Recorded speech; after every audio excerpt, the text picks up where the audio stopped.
I hope you're ready to get your wheels dirty as we're heading back to the swamps this week. I know what you're thinking. Didn't you already cover the swamps last year?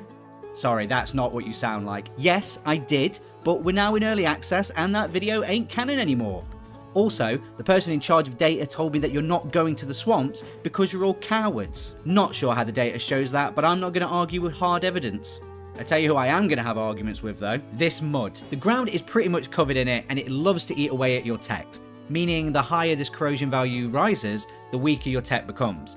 You can see that corrosion cover your tech too, and if you leave it long enough, your tech becomes ugly, which we don't want.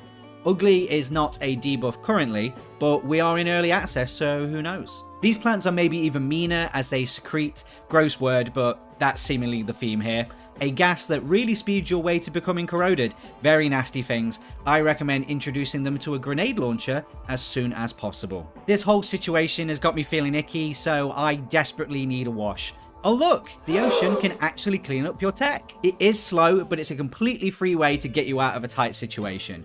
Wouldn't recommend doing that in real life though. I think your friends or family would get suspicious if you're leaving every 5 minutes to have a wash. These extended wheels are probably one of your biggest lifesavers out in the swamp, as they're capable of taking your tech across mud without taking corrosion damage. Bear in mind, this won't work if your tech is using other types of wheels at the same time. You just don't want any part of your tech other than those extended wheels to touch the ground. But sometimes you'll need to retreat from all this toxicity. I recommend getting up to the Highlands and making yourself a base there. Wheels with a good amount of traction are always helpful getting yourself up and down, but you can also do what I did and spend an hour depleting your carbon and iron reserves by building a poorly planned and poorly executed ramp. You can see all the power pylons I've placed there too, connecting to another base like, miles away, but we'll talk about that all in next week's video.